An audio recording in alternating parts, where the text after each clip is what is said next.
Welcome to Parker Automotive. Today we're working on a 2017 Chevy Impala 3.6 motor.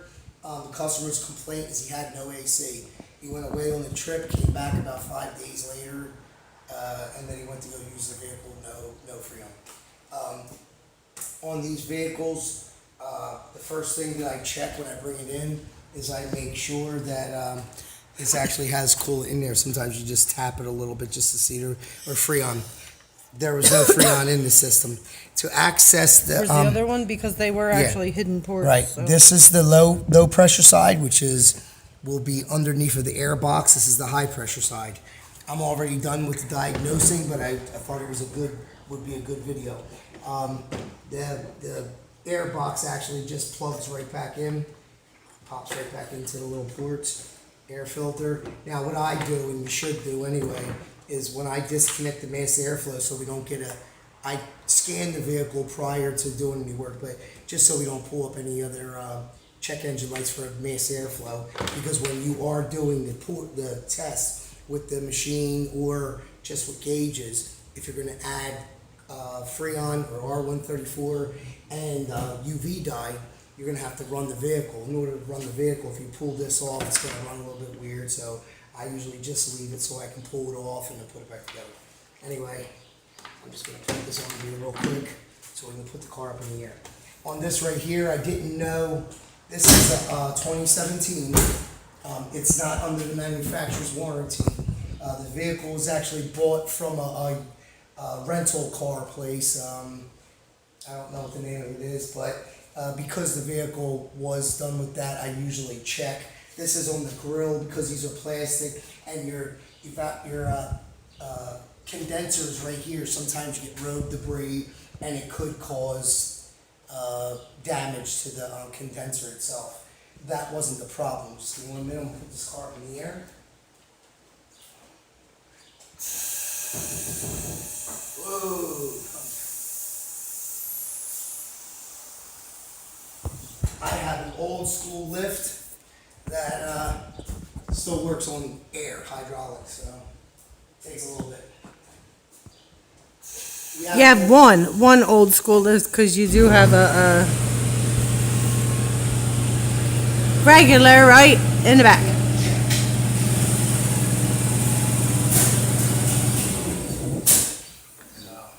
Turn off that compressor so we can actually hear. Get up a little bit higher.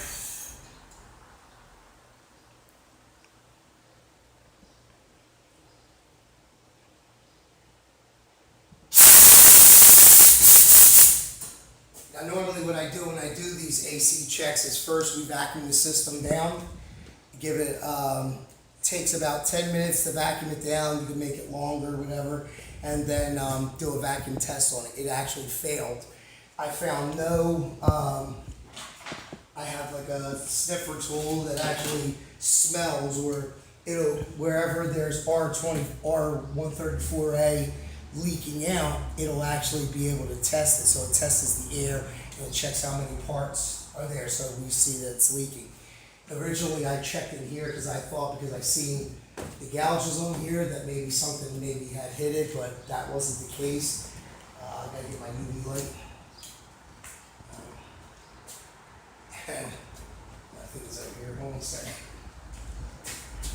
It's hot in this shop, and I had to close the doors. So I'm not sure if I can actually show you, but we'll just see real quick. Ow! Could you put the glasses in front of the thing? Yeah, that's what I was gonna say. We'll see if that'll work. Let's see where the it's gonna be. There is. Let me use my. Okay, yeah, right here. So come on over here. This is the condensation. The condensation tube is actually right there. So what I'm going to do is see if can you see through the light? Maybe. Hold on a second. Let's see if you can see. You see the? Let's look at it. I think so. Well, I don't know because I don't It's have like green. It glasses looks on. almost Yeah, like a color green. possibly. Let's see if it lightens up without off. Well, no, you can't. Yeah, it But looks anyway, the same. there's a condensation tube is right here. Oops, is right there. Can you see where it's my leaking?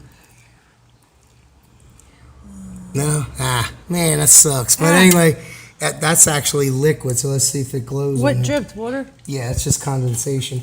But where it is this is the condensation tube in there. I'm going to turn this on bright so we can see. You see right here, this tube. Can you see my finger? Mm-hmm. Okay, so that's the condensation tube, and that's actually where the evaporator cord, that's how we figured out that it's leaking from the evaporator cord. I'm going to just rub my finger across there. And nope, you can't see it. Anyway, so in this, what happened was, you come out, man. We checked for leaks. I checked for leaks. I found nothing wrong, and then after having the vehicle running and fully charged, I put it up in the air, and like you can see, that water is actually from the condensation. That's condensation from the tube. After it was running and it started to leak, that's where I found the UV dye. So when you are doing these vehicles, sometimes you're gonna, even if you're a small shop or you're doing it for yourself, those UV lights are pretty inexpensive. I do have some of the older styles that are, like these ones right here. These actually work. They're just hard to use in little, I mean, they're good for little tight spots, but for the most part, it's hard to use something like this. You want something more that has a wider, I don't know how to say it. How do you say it, babe? Wider angle light or something? There you go. So if you want to do something like that. Anyway, Yeah, you can dial it, zoom it in. right, yeah. On the other one, you can actually use it. Like a mag light, you can Right, turn the yeah. end It's a and make little it bit brighter. 'Cause bigger. you want it to be, is the UV light, it has to be, a certain light. They do have a black light. It doesn't work. It's too, it pulls up everything anyway. So that being said, and this is only a 2017, so if you're a technician or however, they're the things you gotta check for. Now, there is a TSV on icing on the evap. After I was done finding it, I did look it up, and there's a TSV on the evaporator core itself getting iced. And there's supposedly an update. I don't know how an update can stop icing, but that's what it says it's doing. When I ordered it, there seems to be a newer part number, so maybe they superseded the old part and made a different one. Possibly. But Since it's a common now- problem on this. Right, now I did scan the vehicle, and I did find that it's got some unrelated codes in there for the HVAC and the radio through the instrument cluster, so there could be, I was trying to zoom into the back of your shirt because it's so cool. yeah, get it? Mm-hmm. Yeah, because God started this shop, and we sometimes, as people, don't give him the credit that he deserves. I could have never opened this shop in a million years. Everybody told me that you needed $400,000 to start a shop. Well, and I everybody but didn't. his wife. Everybody but my wife and God. Yeah. Said if you do it and you do it right, this job right here, all that, this is fixed, that we already know what that is, we're waiting on parts. And I'll tell you something, this is case in point. All week long, I've been doing a lot of work for people, diagnosing cars, and I'm not getting paid for some of the stuff that I'm doing. But I did that not because I felt bad, but because I think God wants me to do certain things, so I do what I think He tells me, and then He gave me this job.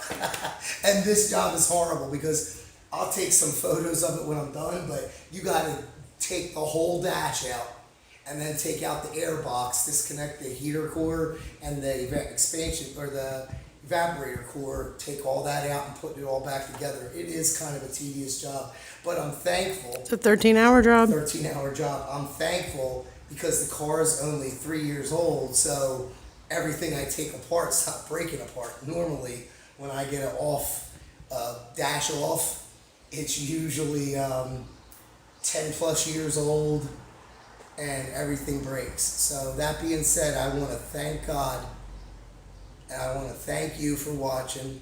And I hope that God blesses you in the weeks to come. I don't know how to say it, but only thing I can say is God bless you, God bless America, and stay safe.